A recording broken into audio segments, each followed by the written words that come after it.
Hello everyone, मेरा नाम पूजा मालविया है। मैं आप सभी का स्वागत ऑनलाइन पढ़ाई पर करती हूँ और आज हम करने वाले हैं क्लास 9 एनसीईआरटी टेक्स्ट बुक का बहुत ही महत्वपूर्ण चैप्टर जो कि है आपका गुरुत्व आकर्षण। इस चैप्टर से आपके टीआरई 3 में कई क्वेश्चंस आए हैं और कई आपके न्यूमेरिकल के फॉर्म में आए हैं और कई आपके क्वेश्चंस एप्लीकेशन वाले आए हैं। तो ये सारी चीजों को मैं आपको इस पूरे वीडियो में बताऊंगी। साथ ही साथ इस वीडियो की खास बात ये है कि इस वीडियो में आपको कंटेंट के साथ साथ जितने भी एग्जाम्पलर्स हैं आपके एनसीईआरटी के, जो कि बहुत इंपॉर्टेंट हो जाते हैं अगर आप एग्जाम दे रहे हैं जहां पर एनसीईआरटी पूछी जाती है, तो आपको मैं हर एक एग्जाम्पलर को सॉल्व करवाऊंगी। तो ये सेशन को पूरा देखिएगा। इसका वीडियो आपको 2 पार्ट में मिलेगा, एक पार्ट में कंप्लीट नहीं हो पाएगा, बहुत लंबा हो जाएगा। तो आपको ये 2 पार्ट में वीडियो मिलेगा, आज मिल रहा है फिर कल मिलेगा। तो इससे आपका 2 दिन में आपका ये चैप्टर कंप्लीट हो जाएगा विद एनसीईआरटी एग्जाम्पलर्स। ठीक है, तो ये सेशन को पूरा देखिएगा। साथ ही साथ बहुत ही इंपॉर्टेंट बात, इससे पहले के 3 वीडियोस आ चुके हैं जिसमें हमने चैप्टर आपका बायो का कंप्लीट किया है। 2 चैप्टर्स कंप्लीट हो गए हैं, प्लीज जाकर देख लो, वो आपके लिए इंपॉर्टेंट है। क्लास 11th एनसीईआरटी तक के जो इंपॉर्टेंट चीजें हैं मैंने उसमें कवर की है, जिसमें हमने मानव तंत्र का तंत्र करा है, ब्रेन का स्ट्रक्चर करा है, फिर अपन न्यूरॉन का स्ट्रक्चर करा है, फिर साथ ईयर और आईज करे हैं, डिफेक्ट्स करे हैं, प्लस उसमें हमने डाइजेस्टिव सिस्टम जो कि पाचन और आपका अवशोषण, ये वाला चैप्टर आपका क्लास 11 तक के लेवल का मैंने आपको कराया है। नहीं देखा है तो जाकर जरूर देख लो, लिंक आपको डिस्क्रिप्शन बॉक्स में मिल जाएगा। और साथ ही साथ अगर कोई जल्दी से एक बार अपने साइंस को पूरा थ्रू आउट रिवाइज करना चाहता है तो आपको यहाँ पर इसी डिस्क्रिप्शन बॉक्स में 3 इंपॉर्टेंट वीडियोस मिल जाएंगे, जिसमें संपूर्ण केमिस्ट्री, संपूर्ण बायोलॉजी और संपूर्ण क्या आपका फिजिक्स का वीडियो है। एक बार जाकर इसको 2x पर जाकर एक बार गो थ्रू हो जाना साइंस में, और फिर हम यहाँ डेली सेशन जो देख रहे हैं कर रहे हैं उसको जरूर अटेंड करना। और अभी से तैयारी करो, नोट्स बनाते चलो, चीजों को लिखते चलो, तो लास्ट मोमेंट में आपको रिविजन के लिए बहुत। चलिए तो स्टार्ट कर देते हैं ग्रेविटेशन वाला चैप्टर। एंड हाउ योर जोश, आप अपना जोश जरूर कमेंट सेक्शन में बताइएगा कि आपकी एनर्जी लेवल क्या है। मेरी तो बहुत ज्यादा हाई है एनर्जी लेवल। चलो तो स्टार्ट कर देते हैं किससे, यूनिवर्सल लॉ ऑफ ग्रेविटेशन से, गुरुत्व आकर्षण का सार्वत्रिक नियम, आपका मतलब यूनिवर्सल लॉ। अब ये यूनिवर्सल लॉ है, इसका मतलब कि किसी भी चीज में ये आपका लॉ एप्लीकेबल है। इसका मतलब अर्थ पे भी इसका लॉ लग रहा है, प्लैनेट्स पे भी इसका लॉ लग रहा है, मतलब ब्रह्मांड में, यूनिवर्स में जितना भी चीज है हर जगह यूनिवर्स, ये जो ग्रेविटेशन का ये लॉ है ये हर जगह लग रहा है। ठीक है, तो अब इस लॉ को में क्या बताया आपको कि 2 पिंड लिए, कोई भी 2 पिंड, आपका ऑब्जेक्ट ए या ऑब्जेक्ट बी, कोई भी 2 ऑब्जेक्ट, 2 पिंडों को आपने ले लिया। तो एक पिंड हो गया ये मेरे पास ऑब्जेक्ट नंबर ए, और दूसरा पिंड हो गया जो कि ऑब्जेक्ट नंबर बी है। ठीक है, अब इनका क्या है, एक का द्रव्यमान क्या हो गया m1, एक का द्रव्यमान क्या हो गया m2, दोनों के मासेस हो गए m1 और m2। ठीक है, अब देखो इनके बीच की दूरी क्या हो गई, ये हो गई दूरी डिस्टेंस d। ठीक है, दूरी क्या हो गई, मतलब 2 पिंड है, उनका एक का द्रव्यमान m1 है, दूसरे का द्रव्यमान m2 है, और उनके बीच की दूरी क्या है d। अब इसका क्या है, इसमें निकालना है बल, मतलब जो आपको गुरुत्व आकर्षण बल है इसमें कितना लगेगा, 2 ऑब्जेक्ट, 2 पिंडों के बीच में लगने वाला बल। ये हम निकालते हैं किसके, आपसे यूनिवर्सल लॉ ऑफ ग्रेविटेशन में बल निकाला जाता है, किसी भी 2 पिंड के बीच में लगने वाला बल। तो ये क्या हो जाएगा आपका, तो ये हो जाएगा आपका फोर्स जो कि आपका समानुपाती है, डायरेक्टली प्रोपोर्शनल है किसके, दोनों आपके द्रव्यमानों के गुणनफल के।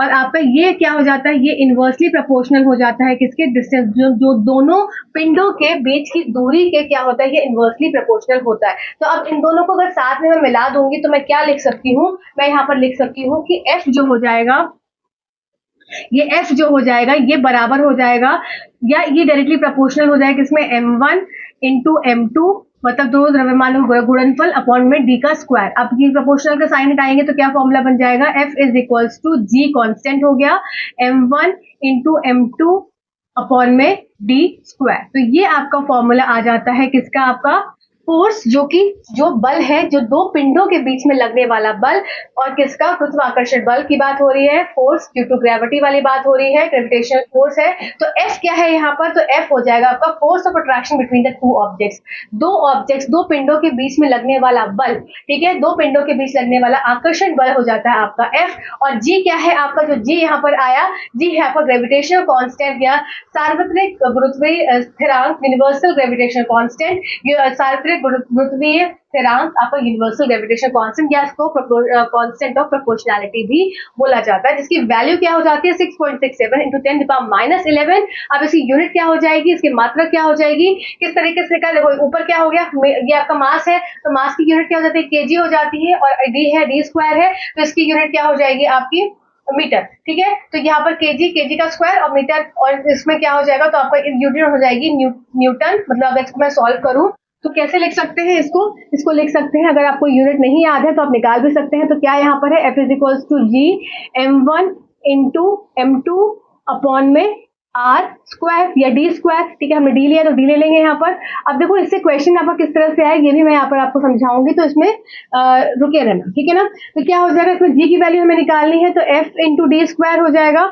अपॉन में m1 इंटू m2, ठीक है। एफ की यूनिट क्या हो जाती है, न्यूटन होती है। फोर्स की यूनिट क्या होती है, न्यूटन होती है। डी स्क्वायर क्या हो जाएगा, इंटू एम का square upon m1 into m2, मतलब दो द्रव्यमान है तो इसमें क्या हो जाएगा, केजी स्क्वायर। तो इसको हम कैसे लिख सकते हैं, न्यूटन मीटर स्क्वायर या पर केजी स्क्वायर, या -2 लगा देंगे अगर पर को हटा देंगे, ठीक है। तो इस तरीके से आपके जो ये एसआई मात्रक है ये भी आपको निकालना आना चाहिए, ये भी आपके एग्जाम्स में पूछा जाता है। अब देखो, अब आपके एग्जाम में क्वेश्चन क्या आया जो कि रिसेंटली आया था, ठीक है। आप इस चीज को ना स्टार मार्कर लिखते जाना हर जगह, जहां जहां मैं ये बोलूंगी कि आपके क्वेश्चन आपके एग्जाम में किस तरह से आया था, तो आपको उसमें मार्क करना है, लिखना है। अब क्वेश्चन क्या था कि अगर देखो उसमें ऑप्शन थे कि जो लॉ ऑफ ग्रेविटेशनल कांस्टेंट है, universal law of gravitational constant है, या आपका यूनिवर्सल लॉ ऑफ ग्रेविटेशन है, ठीक है, ये किसके किसके बीच में लगता है। तो उसमें आपको ऑप्शंस दिए हुए थे, ठीक है। तो क्या ऑप्शन थे, क्या चंद्रमा और आपका सूर्य के बीच में लगेगा, चंद्रमा और प्लैनेट्स के बीच में लगेगा, या प्लैनेट्स और सूर्य के बीच में लगेगा, या आपको लिखा था कि किसी भी दो पिंडों के बीच में लगेगा, और साथ साथ more than one of the above था, जो कि आपका दिमाग घुमाता है। तो यहाँ पर या नॉन ऑफ दीज है। तो इस तरीके से आपसे क्वेश्चन पूछा था। तो देखो यहाँ पर आपका हो जाएगा कि ये किसी भी दो पिंडों की, उसमें हर जगह लिखा था ना ओनली ओनली ओनली, तो ओनली अगर शब्द है तो वैसे ही वो स्टेटमेंट गलत हो जाती है। तो ओनली ना होके अगर सिर्फ होता तो आप ऑल ऑफ द अबव लगा देते। अब यहाँ पर क्या हो गया, यहाँ पर क्या था कि अब ये जो यूनिवर्सल लॉ ऑफ ग्रेविटेशन है ये किसी भी दो पिंड के बीच में लगेगा। इसका मतलब कि मैं एक ऑब्जेक्ट हूं, मैं एक पिंड हूं अगर, तो ये और मेरा जो पेन है तो ये भी एक पिंड हो गया। तो मेरे और इसके बीच में भी क्या है, यूनिवर्सल लॉ ऑफ ग्रेविटेशन लग रहा है। इसका मतलब ये मुझे अपनी तरफ अट्रैक्ट कर रहा है, मैं इसे अपनी तरफ अट्रैक्ट कर रही हूँ। तो मतलब क्या है, हम दोनों एक दूसरे की तरफ अट्रैक्ट हो रहे हैं। तो इससे ये नहीं है कि क्या है कि अब ये नेग्लिजिबल हो जाता है अगर अर्थ के अट्रैक्शन से देखा जाए। तो इसीलिए क्या है कि एकदम ऐसा नहीं है कि एकदम सब इधर से उधर चिपकते चले जा रहे हैं, क्योंकि अर्थ का क्या होता है, जो अर्थ का मास होता है, जो आपका द्रव्यमान होता है वो ज्यादा होता है। तो आपको सिर्फ इतना समझना है कि अगर यूनिवर्सल लॉ ऑफ ग्रेविटेशन पूछा जाएगा तो यूनिवर्सल लॉ ऑफ ग्रेविटेशन आपका किसी भी दो पिंड के बीच में लगेगा जिसका अपना एक मास होगा, ठीक है। जिसके पास अपना एक मास होगा, अपना एक द्रव्यमान होगा, उनके बीच में यूनिवर्सल लॉ ऑफ ग्रेविटेशन लगेगा ही लगेगा। तो ये आपका क्वेश्चन आया था, इसको आप मार्क कर रख लो, ठीक है। तो यहां से आपका ये फॉर्मूला क्लियर हो गया और किस तरह से आपको इससे क्वेश्चन को पूछा जाता है, ठीक है। यहां तक सबको क्लियर हो गया। अब देखो जी का यूनिट क्या था, जी का मैंने क्या बताया, जी की वैल्यू आप याद रख लो। अगर आपके एग्जाम में कोई भी न्यूमेरिकल बेस्ड क्वेश्चन आता है और आपको जी की वैल्यू नहीं दी है तो आपको अपने आप लगानी पड़ेगी। तो क्या है, 6.67 इंटू 10⁻11 तो शगुन वाला 11 होता है ना, इससे याद रख लेना कि शगुन धरती की बात है तो धरती सोना उगले कुछ पानी उगले, तो इस तरीके से मतलब शगुन, हम धरती का शगुन उतार रहे हैं। तो शगुन से याद रख लो कि जी के मान में क्या हो जाएगा, -11 हो जाएगा, और आपको न्यूटन मीटर स्क्वायर पर केजी स्क्वायर ये इसकी हो गई यूनिट, इसकी मात्रक हो गया साई यूनिट। अब देखो साथ में एक और चीज क्या याद रखनी है कि जी की वैल्यू किसने दी थी, जी को किसने बताया था, जी को हेनरी केवेंडिश ने इसको क्या है, इसको डिस्कवर किया था, ठीक है। यहाँ तक सबको क्लियर हो गया। चलो अब बात कर लेते हैं, क्या आपका ये एक एग्जाम्पलर क्वेश्चन है। तो इसका आपको साइड में आप देखेंगे, आपको इंग्लिश और हिंदी में दोनों में यहाँ पर आपको साइड में आपको ये क्वेश्चन लिखा हुआ नजर आएगा, ठीक है। तो इसको देख लेना, इसको साइड में क्वेश्चन में लगा दे रही हूँ, इसका एग्जाम्पलर मैं यहाँ पर सॉल्व करवा दे रही हूँ। देखो क्या है, डायरेक्टली एग्जाम्पलर में क्वेश्चन लगा हुआ है, क्या दिया हुआ है, मास ऑफ अर्थ दिया हुआ है, मास ऑफ मून दिया हुआ है, ठीक है। मास ऑफ अर्थ और मास ऑफ मून दिया है, और दोनों बीच मतलब आपको क्या दिया है, ये देखो इधर सब लोग जल्दी जल्दी देखेंगे, एग्जाम्पलर्स हम साथ में करेंगे, इसलिए थोड़ा सा फिजिक्स में थोड़ा टाइम लगेगा, तो लगने दो, आपकी तैयारी अच्छी हो जाएगी। देखो दो मासेस है, ये मास ऑफ अर्थ है मतलब द्रव्यमान अर्थ का, और ये द्रव्यमान किसका हो जाएगा, आपका मून का। दोनों का मासेस देके रखा है और दोनों के बीच की दूरी है ये भी देके रखी है, जो कि है आपकी 3.84 इंटू 10⁵ किलोमीटर्स, ठीक है। अब देखो यहाँ पर क्या है, यहाँ पर मीटर आ रहा है, यहाँ पर किलोमीटर है, इसका मतलब हमको तुरंत इसकी वैल्यू को चेंज करना पड़ेगा। तो इसको मैं चेंज करूंगी तो क्या हो जाएगा, डी की वैल्यू क्या आ जाएगी, डी की वैल्यू हो जाएगी 3.84 4 इंटू 10⁵ इंटू 10⁵3। 1 किलोमीटर में 1000 मीटर होते हैं, तो इतने मीटर्स की वैल्यू हो गई। ठीक है, ME और MM देके रखा है, तो यहाँ पर डायरेक्ट फॉर्मूला हम लगा सकते हैं। क्या फॉर्मूला है? F is to G into M1 मतलब ME इंटू MM अपॉन में B का स्क्वायर। ठीक है, ये फॉर्मूला हो गया। तो अब इसमें इसकी वैल्यू डायरेक्टली पुट कर दो, तो क्या हो जाएगा? फोर्स क्या आ जाएगा? फोर्स बराबर हो जाएगा, जी क्या था? 6.67 इंटू 10⁻, शगुन वाला -11 kg न्यूटन मीटर स्क्वायर पर केजी, न्यूटन मीटर स्क्वायर पर केजी का स्क्वायर इंटू एमई क्या हो जाएगा आपका? एमई क्या है? 6 इंटू 10⁻24 केजीज, और ये आपका क्या है? एमएम क्या है? 7.4 इंटू 10⁻22 केजीज अपॉन में क्या हो जाएगा? यहाँ पर डी का स्क्वायर है, मतलब इसका स्क्वायर कर देंगे। 3 into 8⁴ 84 into 10⁸ into 3 into 84 into 10⁸, यहाँ हो गया मीटर का स्क्वायर। ठीक है, MM हो गया मीटर का स्क्वायर। अब इसको आप सॉल्व करेंगे, तो आप खुद सॉल्व इसको करेंगे और इसका आंसर 20 न्यूटन आपका इसका आंसर हो जाएगा। तो आप इसको सॉल्व करेंगे तब आप इसका आंसर निकाल पाएंगे। ठीक है, एक तो ये तरह का क्वेश्चन हो गया। देख लेते हैं सबसे पहले application of universal law of gravitation, जो आपका लॉ है सार्वभौमिक, जो एक आपका ग्रेविटेशनल गुरुत्वाकर्षण का जो नियम है, ये कहाँ कहाँ अप्लाई होता है। तो जैसे कि हम हमारी अर्थ पर है, नॉर्मली है, हमारी अर्थ हमको बाइंड अपने पास रखे है, तो वो क्यों रखे है? क्योंकि उसमें भी ये यूनिवर्सल लॉ ऑफ ग्रेविटेशन, जिसको ULG शॉर्ट में बोल देते हैं, इसके वजह से है। फिर टाइड्स का उठना, ज्वार भाटा का आना, फिर साथ साथ आपका सन और प्लैनेट्स, फिर आपका मून और अर्थ, इन सब का रोटेशन, तो ये सारी चीजें, मतलब उसका घूमना, तो ये सब चीजें क्या है? आपके यूनिवर्सल लॉ ऑफ ग्रेविटेशन की वजह से ही होती है। ठीक है, चलो अब आगे बात कर लेते हैं फ्री फॉल, जो आपका है क्या? मुक्त पतन। ठीक है, मुक्त पतन, तो कोई भी ऑब्जेक्ट, इससे आपका क्वेश्चन आया है, इसी बार आया, रिसेंटली आया है। क्या है? कोई ऑब्जेक्ट, अगर मैंने ये ऑब्जेक्ट है, इसको ऐसे इस तरह से फेंका, ठीक है, इस तरह से फेंका, तो जब ऑब्जेक्ट ऊपर से नीचे आ रहा है, चीजों को समझेंगे मैं क्या बताने की कोशिश कर रही हूँ। कोई भी एक ऑब्जेक्ट है जो कि एक हाइट पर है, ठीक है, मान लो ये एक ऑब्जेक्ट है, ठीक है, ये एक हाइट पर रखा हुआ था। अब मैंने क्या किया? इसको नीचे ड्रॉप किया। जब मैंने इसको नीचे ड्रॉप किया, ऐसे नीचे, मैं इसको ड्रॉप मतलब इसे छोड़ दिया, तो इसमें क्या होगा? मतलब क्या हो रहा है? क्या इसकी स्पीड कम हो रही है कि कांस्टेंट है? इसका वेग कांस्टेंट है, स्थिर है, तो क्या है? तो देखो, जब भी कोई ऑब्जेक्ट फ्री फॉल, मुक्त पतन के रूप से नीचे आता है, तो हमेशा उसकी वेग जो है, उसकी वेग या उसकी वेलोसिटी, ठीक है, वेग मतलब वेलोसिटी, उसकी वेलोसिटी में क्या होता है? बदलाव आता है, और वेलोसिटी इस केस में क्या होती है? बढ़ती है, इंक्रीज होती है। अब एक और चीज हमने देखी थी क्या पहले, अभी रिसेंटली मैंने तो आपको कवर नहीं किया है ये वाला चैप्टर, इसको मैं कर दूंगी कवर, पर मैं प्रीवियसली वीडियोस का मैं बोल रही हूँ कि हमको पता है कि चलो अच्छा मैं बता देती हूँ यहाँ पर कि एक्सीलरेशन, त्वरण, त्वरण क्या होता है? अगर सबसे पहले आप त्वरण समझ लें, त्वरण जो आपका एक्सीलरेशन होता है, एक्सीलरेशन होता है, ये क्या होता है? ये आपका चेंज इन वेलोसिटी होता है। ठीक है, चेंज इन वेलोसिटी, वेग में परिवर्तन। ठीक है, किसमें परिवर्तन? वेग में परिवर्तन। तो अगर यहाँ पर नीचे आ रहा है कोई ऑब्जेक्ट, ऊपर से कोई ऑब्जेक्ट को फेंक दिया, ठीक है, फेंक दिया, तो वो ऑब्जेक्ट नीचे आ रहा है, तो जैसे जैसे जो आपका ग्रेविटी है, गुरुत्वाकर्षण बल है, वो अपनी तरफ उसको खींच रहा है नीचे की तरफ, तो जैसे जैसे वो खींचता जा रहा है, उसका जो वेग है, उसमें क्या है? उसकी वेग में बढ़ोतरी हो रही है, बढ़ रहा है, इंक्रीज हो रहा है। इतनी सबको बात समझ में आ गई। अब यहाँ पर एक पॉइंट आप अपने एग्जाम्पलर्स के लिए इंपॉर्टेंट है, जो कि आप यहाँ पर समझेंगे इसी पॉइंट पर। ठीक है, देखो क्या एग्जाम्पल में कि कोई भी ऑब्जेक्ट जब ऊपर से लेके नीचे गिर रहा है, तो इसका मतलब इस केस में क्या हो जाएगा? ऑब्जेक्ट जब स्थिर पोजीशन में था, तो इनिशियल वेलोसिटी क्या हो जाएगी? इनिशियल वेग क्या हो जाएगा? तो 0। नीचे आ रहा है, तो इसका मतलब वेलोसिटी क्या है? बढ़ रही है। अब जो भी बढ़ रही है, ये हमसे पूछते हैं क्या बढ़ रही है, अभी हम कुछ क्वेश्चन करेंगे तो हम इसको समझेंगे। अब यहाँ पर ये जो नीचे आ रही है, इसको h ले लेते हैं, तो h ले लेते हैं, इसका मतलब यहाँ पर ये h किसके बराबर हो जाएगा? s के बराबर हो जाएगा, जो कि आपका डिस्टेंस होता है, दूरी होता है। ठीक है, ये समझ में आया? मैंने क्या बोला कि आपकी ऊपर से नीचे कोई भी ऑब्जेक्ट फेंका जा रहा है, तो उसमें जो इनिशियल वेलोसिटी है, जो आपका शुरुआती आपका वेग है, ठीक है, वो क्या हो गया? 0। नीचे आ रहा है, बढ़ रहा है, तो वेलोसिटी, फाइनल वेलोसिटी क्या हो जाएगी? जो भी आएगी निकाला जाएगा क्वेश्चन में। दूसरी बात, जो डिस्टेंस, दूरी है, वो उसको हम h को s ले लेंगे। ठीक है, ये सब चीज यहाँ पर समझेंगे। अब यहाँ पर आपको 3 फॉर्मूलेज यहाँ पर समझने हैं। 3 फॉर्मूलेज क्या हो गए आपके?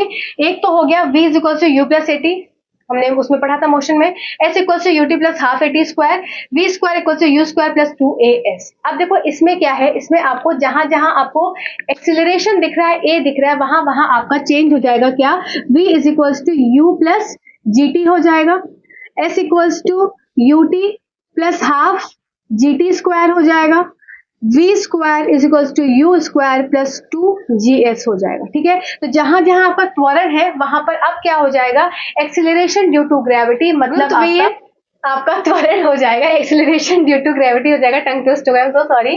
ठीक है, तो यहाँ पर एक्सिलरेशन ड्यू टू ग्रेविटी, त्वरण के कारण जो आपका ग्रेविटी के गुरुत्वाकर्षण के कारण जो आपकी ग्रेविटी मतलब आपका त्वरण हुआ, उसका यहाँ पर एक्सिलरेशन ड्यू टू ग्रेविटी जो कि स्मॉल जी से डिनोट करते हैं वो यहाँ पर लेंगे। और स्मॉल जी की वैल्यू क्या हो जाती है, स्मॉल जी की वैल्यू होती है 9.8 आपका मीटर पर सेकेंड स्क्वायर, क्योंकि आपकी एसआई यूनिट मात्रा की एक्सेलरेशन त्वरण की क्या होती है, मीटर पर सेकेंड स्क्वायर, तो ऐसे आपके एक्सेलरेशन ड्यू टू ग्रेविटी की क्या हो जाएगी, आपकी मीटर पर सेकेंड स्क्वायर हो जाएगी। ठीक है, अब देखो यहाँ पर इंपॉर्टेंट क्या चीज है, जी की वैल्यू, तो जी क्या हो जाएगा यहाँ पर आपका, ये किस तरीके से निकाला है, देखो कैसे निकाला है, एफ का फॉर्मूला हमको पता है, F is equals to G M into M upon में आर स्क्वायर, ये हमने पढ़ा है। फिर एक फॉर्मूला क्या होता है फोर्स का, F equals to mass into acceleration. अब बस इन दोनों को क्या करा, एक दूसरे के साथ इक्वेट करा दिया है। ठीक है, तो एम से एम गया, ठीक है, अब क्या हो गया एक्सिलरेशन, ये ए की जगह क्या लिख दिया, अब जी लिख दिया, तो यहाँ पर एफ से एफ गया, ठीक है, एफ से एफ गया। अब देखो क्या हो जाएगा, तो जी एम अपॉन में R square is equals to क्या हो गया आपका जी, तो आपका ये फॉर्मूला बन के आ गया। ठीक है, बस क्या कैसे आया कि F equals to M A, force is equals to mass into acceleration, जो आपका बल होता है वो आपका द्रव्यमान और आपका त्वरण के गुणनफल के बराबर होता है, तो उस पर इक्वल रख के इक्वेट करके इस तरह से हमने इसको निकाली। तो यहाँ तक सबको बातें क्लियर हो गई। एक्सेलरेशन ड्यू टू ग्रेविटी, इसका मतलब कि जब कोई भी ऑब्जेक्ट नीचे फ्री फॉल कर रहा है तो उसके जो एक्सेलरेशन त्वरण में भी बदलाव होता है, क्योंकि त्वरण क्या होता है आपका चेंज इन वेलोसिटी होता है, वेलोसिटी मतलब वेग में बदलाव, तो आपका त्वरण भी क्या है वो समय कांस्टेंट नहीं है, त्वरण में भी बदलाव हो रहा है, एक्सेलरेशन चेंज होता है। ठीक है, कांस्टेंट नहीं रहता। चलो, ये आपको एक्सेलरेशन ड्यू टू ग्रेविटी का यहाँ पर जी वाला आपको ये फॉर्मूला साथ साथ याद रखना है, नहीं आता है याद तो आपको इस तरह से आप इसको इक्वेशन में रखकर पुट करके अपना फॉर्मूला निकाल लेंगे। दोनों F equals to M A और इस फॉर्मूले को इक्वेट कर दिया है बस, और कुछ नहीं किया, इससे आपका फॉर्मूला आ गया है। चलो अब एक एग्जाम्पलर का क्वेश्चन सॉल्व कर लेते हैं, जो कि आपका न्यूमेरिकल बेस्ड क्वेश्चन है। क्या क्वेश्चन है, एक गुरुत्वीय आपका, चलो देखो गुरुत्वीय आपका त्वरण है जो जी प्लैनेट का, ये पूछा है, मतलब जी आपका प्लैनेट, जो आपका प्लैनेट है उसका आपका एक्सेलरेशन ड्यू टू ग्रेविटी पूछा गया है। ठीक है, तो आपको क्या पूछा है, G P acceleration due to gravity आपका प्लैनेट का पूछा गया है।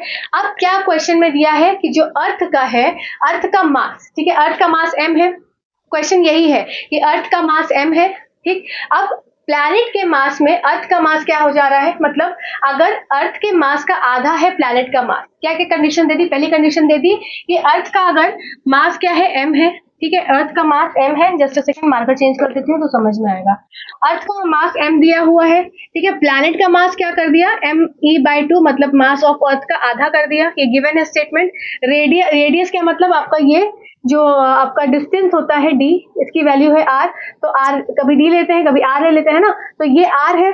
अब पर यहाँ पर रेडियस सॉरी आपका डिस्टेंस प्लैनेट का क्या हो जाएगा, यहाँ पर 2r कर दिया, मतलब डिस्टेंस बढ़ गया, डिस्टेंस को डबल कर दिया, 2r कर दिया, और मास को क्या कर दिया, आधा कर दिया। अब आपको क्या करना है, सिंपल आपको क्या करना है, जीपी की वैल्यू निकालते हैं। तो क्या फॉर्मूला हो जाएगा आपका, जी अगर ई की बात करी जाए ग्रेविटी ऑन अर्थ, तो ग्रेविटी ऑन अर्थ का फॉर्मूला क्या है आपका, जी एम अपॉन में आर स्क्वायर, ये हमको फॉर्मूला पता है। ठीक है ना, अब देखो अब इसमें जीपी की क्या वैल्यू हो जाएगी आपकी, यहाँ पर जीपी हो जाएगा आपका ग्रेविटी, अब मास क्या है, मास m/2 है, ठीक है, और रेडियस क्या है आपका, रेडियस आपका 2r का स्क्वायर है। ठीक है, तो अब यहाँ पर 2r स्मॉल r है, ये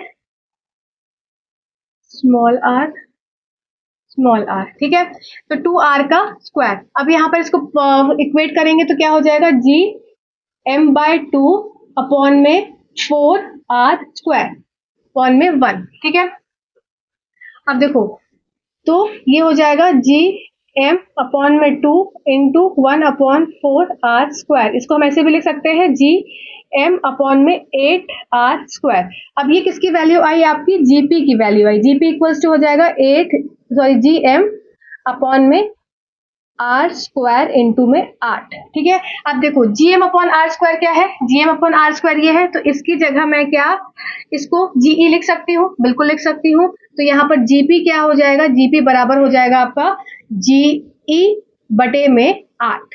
तो ये आपका रिलेशन आ गया कि आपका जो ग्रेविटी किसकी पोल पे, वो ग्रेविटी ऑफ अर्थ ही मतलब बटे 8 है। ठीक है, तो ये आपका रिलेशन आ गया। आपका इसी तरह से क्वेश्चन आता है, एग्जाम्पल से क्वेश्चन आते हैं उसके, तो ये आगे भी आपसे पूछा जा सकता है। सिंपल क्या किया हमने, हमको क्या क्या चीजें दी थी कि मास क्या था आपका अर्थ पे m है, और अगर ये मास आपका प्लैनेट पे क्या हो जाएगा m/2 हो जाएगा, ये गिवन है। ठीक है ना, ये गिवन है कि प्लैनेट पे अर्थ का मास क्या है, अर्थ के मास का आधा हो जाएगा, और आपका जो रेडियस जो आपका डिस्टेंस है, रेडियस बार आर से निकलता है त्रिज्या, तो आपका जो डिस्टेंस से दूरी है वो क्या हो रही है, दुगनी हो रही है। तो सिर्फ क्या किया आपने, इसको फॉर्मूले में पुट कर दिया, मतलब इसी फॉर्मूले में सारी वैल्यूज को पुट कर दिया, फिर इसको इससे इक्वल करके यहाँ पर जीपी की वैल्यू इस तरह से आ गई। ठीक है, तो ये क्वेश्चन समझ में आया सबको, इसको पेपर पेन लेकर बैठो और लिखते चलो, तो आपको ईजी रहेंगी चीजों को करना। ठीक है, तो यहाँ तक आई होप सबकी पॉइंट्स। अच्छा हाँ, एक और रह गया, पृथ्वी की त्रिज्या। तो पृथ्वी हमारी जो है वो गोल का नहीं होती है, गोल उसकी जो बोलते हैं कि पृथ्वी गोल है, तो वो गोल नहीं है, थोड़ी सी एलिप्सॉइड होती है, कुछ इस तरीके से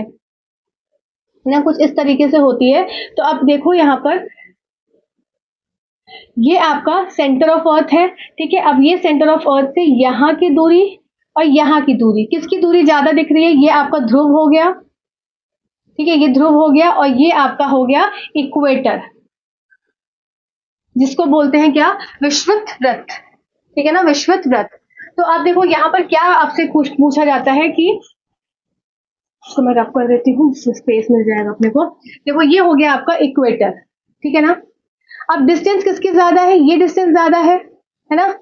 तो रिलेशन है एक किसमें कि अर्थ का डिस्टेंस, अर्थ का जो रेडियस, त्रिज्या का जो डिस्टेंस है इक्वेटर पे, और त्रिज्या का जो डिस्टेंस है आपका, त्रिज्या है वो आपके ध्रुव पे, ये किस पे ज्यादा होगी। तो खुद देखो कि किस पे आपका रेडियस ज्यादा है, तो यहाँ पर देखा जाएगा तो अर्थ, ये इक्वेटर पे क्या है, रेडियस जो है इक्वेटर का ज्यादा है, और पोल्स पर जो रेडियस है, रेडियस ऑफ पोल्स, यहाँ पर रेडियस ऑफ अर्थ की बात करी जा रही है, तो रेडियस ऑफ इसमें कम है। ठीक है, मैंने क्या बोला, त्रिज्या, त्रिज्या की बात करी मैंने, त्रिज्या को समझेंगे। त्रिज्या आपकी, पहली त्रिज्या किस पे, आपकी पोल्स पर, ध्रुवों पर, और दूसरी त्रिज्या किस पे, आपकी इक्वेटर पे। ठीक है, तो एक पोल्स पर क्या है, त्रिज्या आपकी कम है अगर कंपेयर किया जाए बाकी जगह से, तो यहाँ पर इसकी त्रिज्या, रेडियस कम आया, और इक्वेटर पे इसका त्रिज्या क्या हुई, ज्यादा आई। ठीक है, यहाँ तक समझ में आया।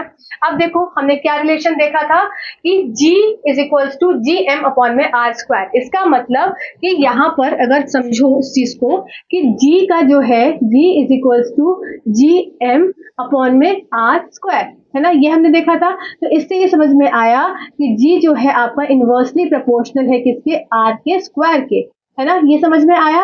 अब G इनवर्सली प्रोपोर्शनल है R के स्क्वायर से, इसका मतलब अगर G जो है आपका वो बढ़ेगा, या अगर त्रिज्या आपकी बढ़ेगी, है ना, त्रिज्या अगर बढ़ रही है तो ग्रेविटी क्या हो जाएगी, एक्सीलरेशन ड्यू टू ग्रेविटी क्या होगी, कम होगी।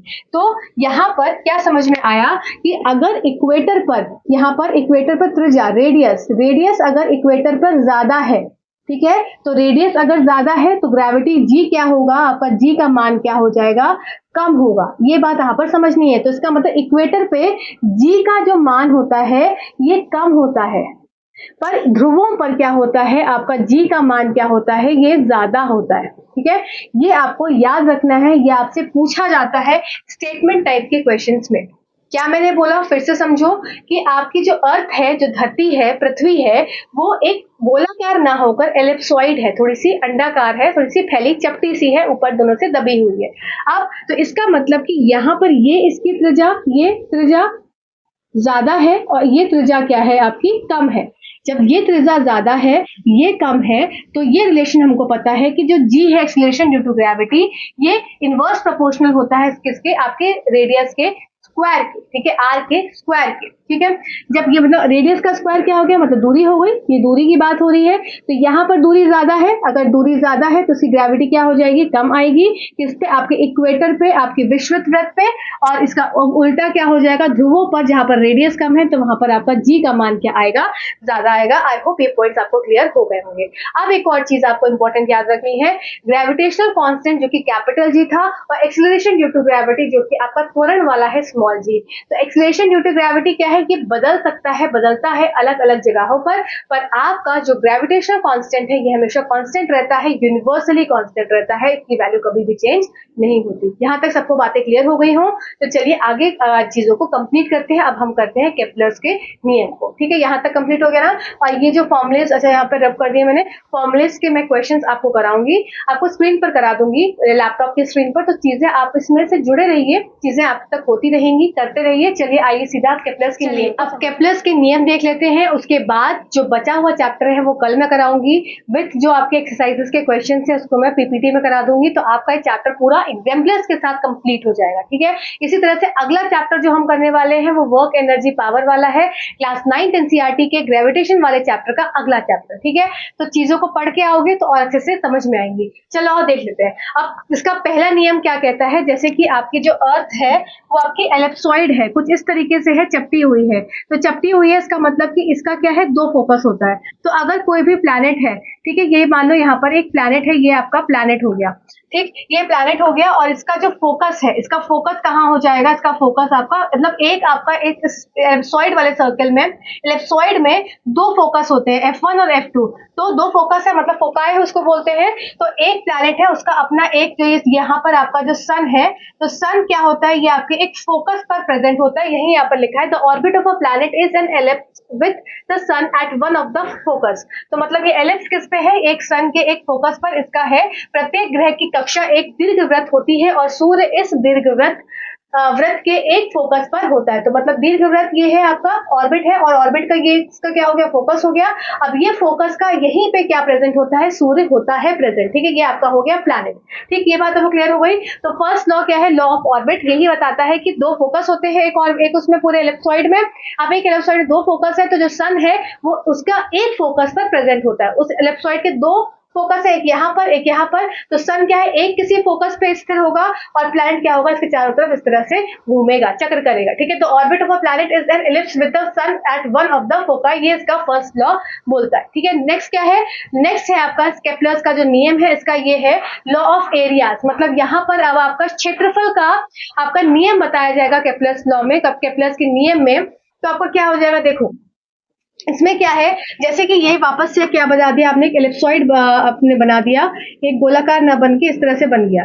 अब यहाँ पर मान लो यहाँ पर क्या है, सन है।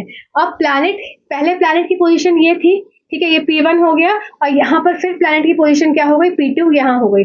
अब इससे इसको मिलाएंगे, इस तरीके से इसको मिलाया जाएगा, तो ये जो इसका क्षेत्रफल आया, ठीक है, ये क्षेत्रफल आया। फिर प्लैनेट घूम के आया, मान लो प्लैनेट इधर आ गया, ठीक है, मान लो प्लैनेट इधर आ गया, इसकी P1 हो गया आपका, मान लो P1 हो गया ये, और P2 हो गया ये।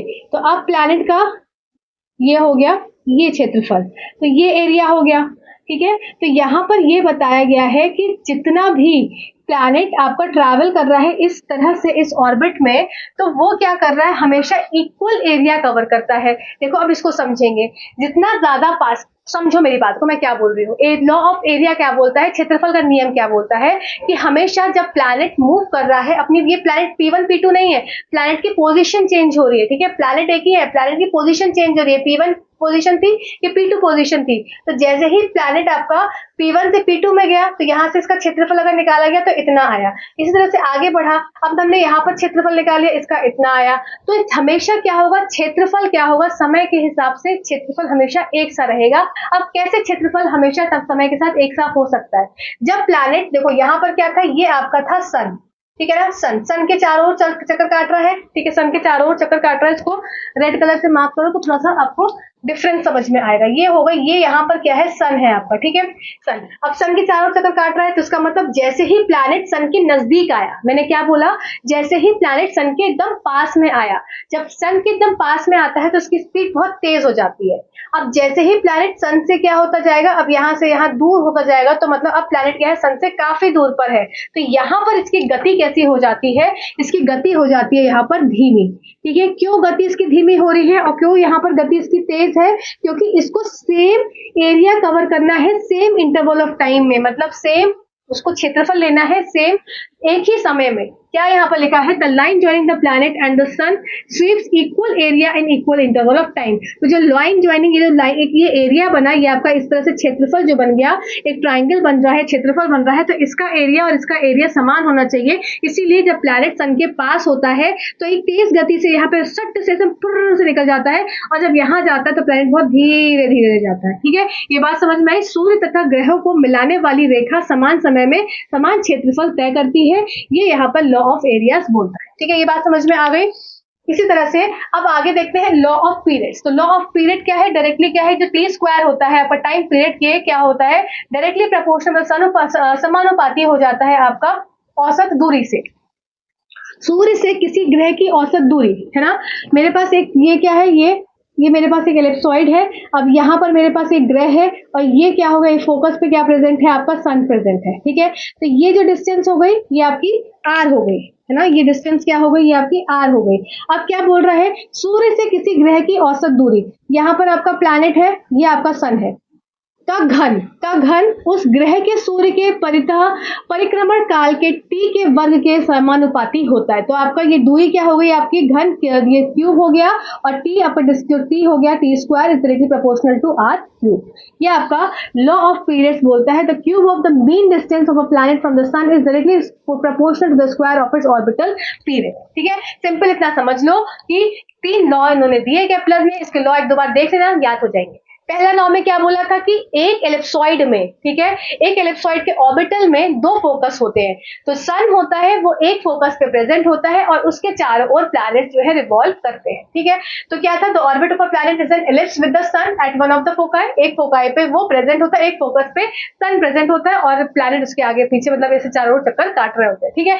नेक्स्ट क्या था आपका, लॉ ऑफ एरिया, क्षेत्रफल का नियम। क्षेत्रफल के नियम में क्या हो गया कि कितना भी आप अगर प्लैनेट अगर पास है सन के, तो स्पीड में बहुत तेज भागेगा, और जैसे ही दूर चला जाएगा तो प्लैनेट की क्या हो जाएगी, स्पीड जो स्लो होगी। क्यों, क्योंकि उसको हर बार समय अपने अंतराल में उसको एरिया जो क्षेत्रफल है वो एक ही आना चाहिए, ठीक है। तो यहाँ पर क्या था, एक एरिया होने के कारण तेज और स्लो की गति थी।